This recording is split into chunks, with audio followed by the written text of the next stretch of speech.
Ciao a tutti, buona giornata, buona giornata. Stamattina non sono fuori e capite bene il perché dalla mia voce. E scusate, un po' di tosse, difatti non volevo neanche farlo il vlog questa mattina, ma poi se durante il giorno mi si libera un po' la canappia qua alla chiusura, avevo un paio di video da preparare, visto che tanto sarò costretto a stare in casa per non prendere sbalzi di temperatura, oltre al fatto che però comunque fuori si sta quasi meglio che in casa in questi giorni. Ieri era primavera e oggi ci si sta avvicinando. Che temperature strane che ci sono in questo periodo.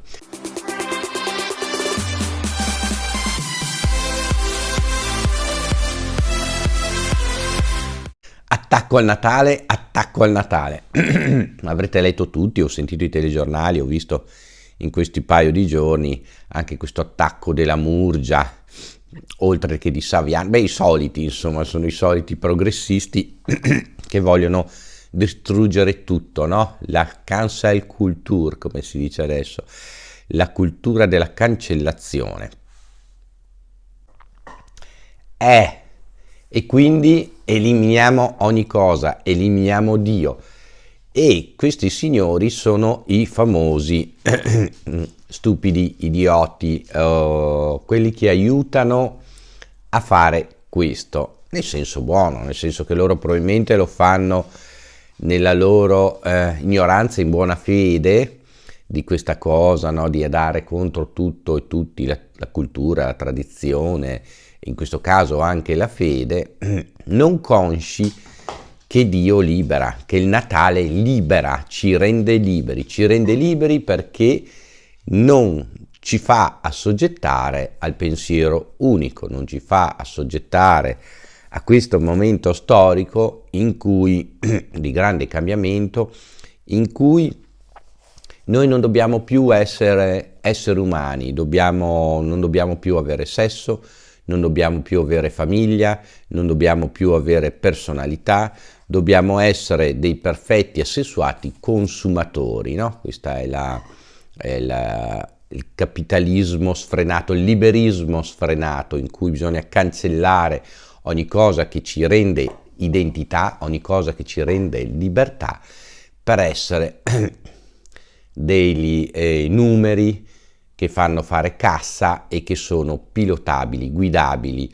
Avete visto con la paura della pandemia come ci hanno sottomesso, come ci hanno tolto parecchie libertà, cosa assolutamente, a mio parere, indecente.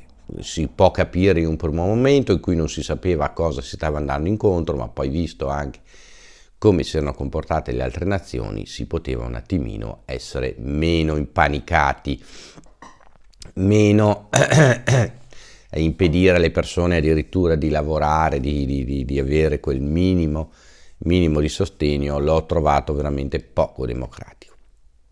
Ed ecco che allora si vuole attaccare il Natale. Si vuole attaccare il Natale perché il Natale rappresenta ancora un momento di libertà, un momento di identità, soprattutto per noi che siamo cristiani, una forte identità. Gesù fu il primo, possiamo definirlo, rivoluzionario riconosciuto dalla storia, in realtà ce ne furono altri prima, ma Gesù lo fu sicuramente, fu rivoluzionario in una società come quella di adesso fortemente egemone, dove tante regole, anche regole che non avevano niente di concretezza, non avevano niente di funzionalità, erano imposte per il semplice motivo che in questa maniera si potevano assoggettare le persone. Quindi attacchiamo il Natale, diciamo che il piccolo bambinello Gesù è retorica, sdolcinata, e vabbè, insomma, ci può anche stare, nel senso che siamo tutti esseri umani, e un pochino di dolcezza, di focolare, di questo Gesù che nasce nella stalla, perché non si trovavano più posti a causa ovviamente dell'editto che obbligava tutti a fare il censimento, e quindi Gesù è nato in questa stalla. E allora questo ci conforta, ci fa sentire più vicini a Lui, ci fa sentire la speranza di questa nascita che porta a libertà, di questa nascita che porta a resurrezione, di questa nascita che ci porta alla promessa di una vita eterna. Questo però rompe gli schemi, rompe il giocattolo a chi vuole, a chi ci vuole assessuati, a chi ci vuole senza famiglia, a chi ci vuole senza tradizioni, a chi ci vuole imprigionare, e quindi devono per forza attaccare, demolire ogni nostra credenza, sostituendola con nuove credenze. Abbiamo visto che la scienza che va benissimo, la scienza appunto che è una scienza che ci aiuta all'uomo a progredire nelle tecnologie, nelle cure mediche e in altre cose, ma attenzione, non è un dogma, non è una fede, anzi la scienza si basa sul dubbio e sul tentativo. Provo questa cosa, la sperimento, vedo se funziona e mantengo il dubbio, la critica, che non ci sia qualcosa che possa funzionare meglio. Negli anni l'abbiamo visto, il DDT era la panacea di ogni male. Quanti bambini sono stati spruzzati negli anni 60, negli anni 50 col DDT per disinfettarli, i campi, disinfettavamo tutto col DDT, poi abbiamo scoperto che era fortemente nocivo, velenoso, cancerogeno e le aveva tutte. Vogliamo parlare di quando si fumava anche negli ospedali? Passava la suorina a un'infermiera come al cinema, con la cassetta con dentro i pacchetti di sigarette, perché il fumo non nuoceva alla salute, e parliamo degli anni 60 e 70, non parliamo di secoli fa.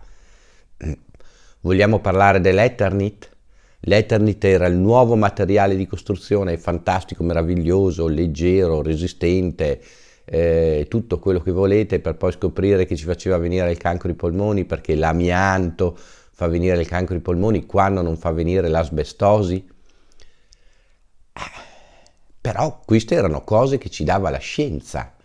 Il Moplen, ve lo ricordate il Moplen con Gino Bramieri? È il Moplen. Forse no, io sono più vecchiarello, me lo ricordo nei caroselli quando ero ragazzino, che è il primo PVC, la prima plastica, no? La plastica che ci salva il mondo, invece inquina come non mai. E oggi ci raccontano, ci fanno 1000 cose sulle auto, non le auto, quando basterebbe una norma semplice, vietare l'utilizzo delle confezioni delle bottigliette di plastica. Si torna a comprare l'acqua in bottiglia di vetro, col reso dei vuoti. È meno comodo? Sì, ma è sicuramente ecologico. Basta dentifrici nella plastica, basta denticreme nella plastica, basta tutti questi contenitori di plastica che creano diossina, creano inquinamento. Basta una legge. Non si può più utilizzare plastica per costruire contenitori. Semplicissimo, invece che il sacchettino si tornerà a fare la spesa con la borsa a rete o con le borse, quelle che possiamo riciclare, mantenere, conservare, eccetera. Basta una legge, ma non la si vuole fare. Ovviamente c'è un indotto nella plastica, la plastica deriva dal petrolio, quindi un po' ce la raccontano da una parte e un po' ci fregano da quell'altra. È questo l'intento ovviamente di un'economia che va così. Io non sono nessuno, non sono un economista, però penso a queste cose quando attaccano il Natale, quando attaccano la fede, quando ci danno dei retrogradi, quando a volte ci danno di quelli che credono nell'uomo invisibile, quando vogliono smontare a tutti i costi quella che è, secondo me, la cosa più bella del mondo, la nostra spiritualità, che avviene attraverso il Natale, con la nascita di Gesù, che ci ricorda che non siamo fatti per questa terra, ma siamo fatti per un mondo trascendente. Scrivetemi qua sotto nei commenti cosa ne pensate, mettete il like, condividete il video, condividetelo sui vostri social, fatemi sapere la vostra su questo argomento dell'attacco al Natale. Ciao a tutti da Armando.